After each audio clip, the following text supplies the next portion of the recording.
घर में टिक नहीं रहा, डॉक्टर में, पुलिस में, एक्सीडेंट आदि में, कहीं गलत जगह पर, व्यसन में अगर पैसा जा रहा है, जुए में, मांसाहार, मदिरा पान, या कहीं आया पैसा आने में कमी नहीं, आ रहा है पर टिक नहीं रहा, रुक नहीं रहा। कोई मांगने आ गया, दे दिया, फिर वहां से अपने पास नहीं आ रहा, अपन कह रहे हैं भैया हमारा पैसा लौटा दो, नहीं आ रहा। तो महाराज शिव महापुराण की कथा कहती है, एकादशी के दिन गंगा के जल में मात्र 7 बेलपत्री डालकर जो नंदीश्वर भगवान अर्थात जो शंकर जी के शिवलिंग के सामने नंदी होता है, उस नंदी के चरण पर गंगा का जल चढ़ाकर बेलपत्री शिव पर समर्पित कर देता है, उसके घर में रुपया रुकना चालू हो जाता है। फिर वो गलत जगह पर नहीं जाता, गलत स्थान पर वो धन जाएगा ही नहीं।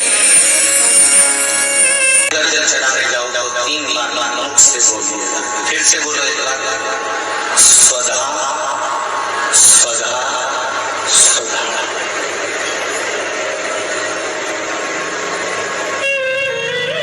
ज्यादा पितृदोष हो, ज्यादा तकलीफ चल रही हो, बहुत ज्यादा कष्ट में हो, तो शिव मंदिर में बैठकर या घर के मटका बलिका या पूजन वाली जगह पर बैठकर 12 श्लोक का सुधा स्तोत्र पाठ भी कर सकते हैं।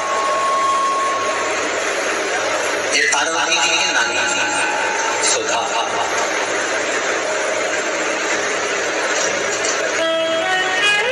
जो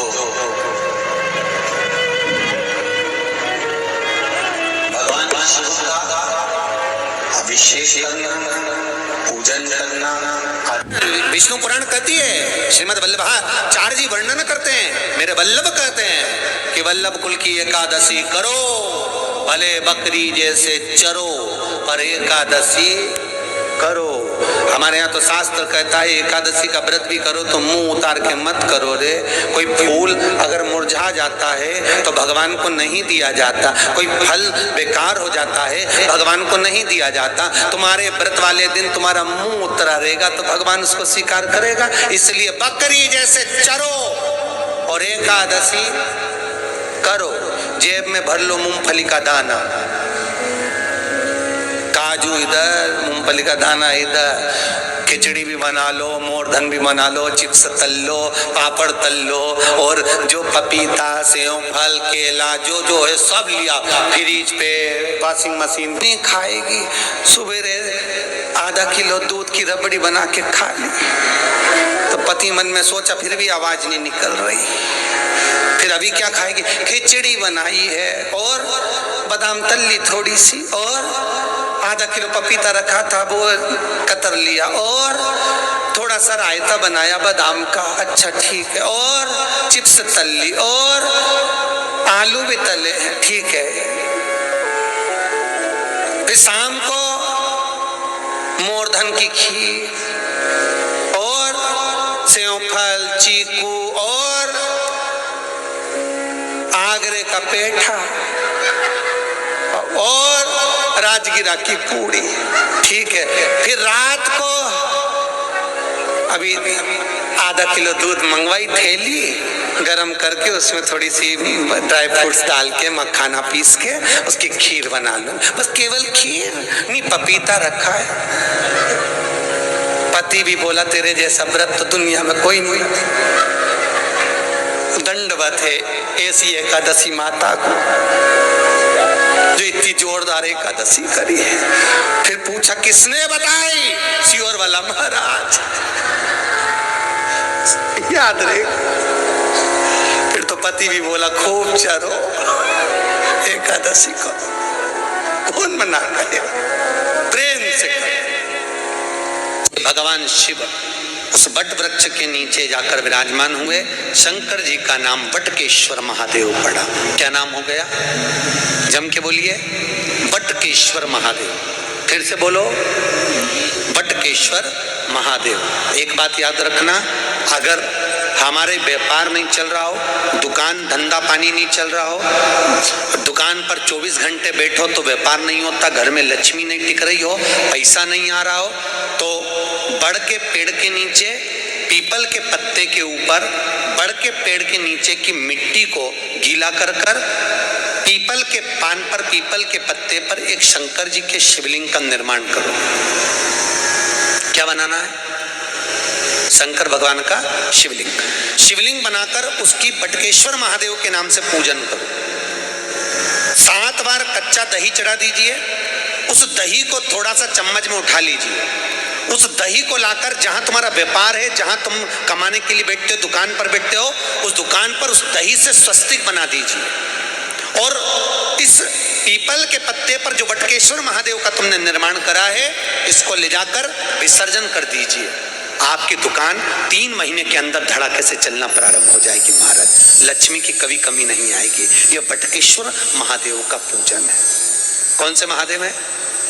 जम के बोलिए, बटकेश्वर, शिव की आराधना। भगवान शंकर बटकेश्वर के रूप में विराजमान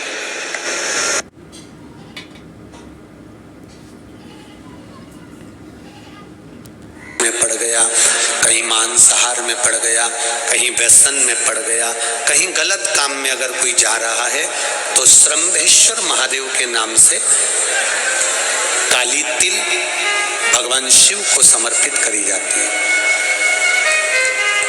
महाराज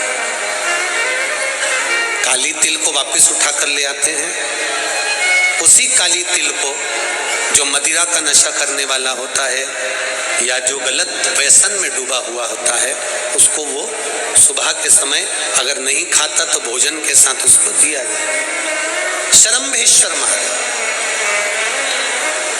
एक बेलपत्री का भी बहुत अच्छा प्रयोग है श्रम्भेश्वर महादेव का। मदिरा पीने वालों के लिए, मांसाहार व्यसन में, जुए में, वेश्यावृत्ति में, पर नारी में, गलत जगह पर जो डूबे रहते हैं उनके लिए पहले की कथा में उसका वर्णन किया है बेलपत्री। श्रम्भेश्वर महादेव। एक बार सब बोलेंगे, कौन से महादेव? श्रम्भेश्वर महादेव। फिर जम के बोल लो एक बार, श्रम्भेश्वर महादेव। जब हमारे घर में क्रोध बढ़ता है या कोई गलत कार्य में जाने लगता है तो श्रम्भेश्वर महादेव का हमें शरणागति लेना चाहिए। श्रम्भेश्वर महादेव का पूजन करना चालू कर देना चाहिए।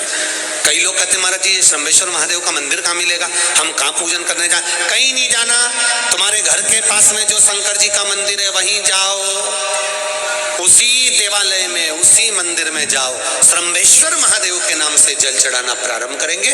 वो जल जो गलत संगत में पड़ा हुआ है उसका आचमन कराना प्रारंभ करेंगे। अपने आप उसकी धीरे धीरे बुद्धि सुधरना प्रारंभ हो जाएगी। ऐसा श्रम्भेश्वर महादेव का। अब मंदार का जो पुष्प होता है, आंकड़े का जो फूल होता है, एक सफेद कलर का भी होता है और एक गुलाबी कलर का भी होता है। देखा है आप लोगों ने? बोलो, जम के बोलो, देखा है ना? गुलाबी कलर का जो पुष्प होता है वो आप मंदार का, आंकड़े का जो गुलाबी कलर का पुष्प होता है, आप टीवी पे देख रहे होंगे।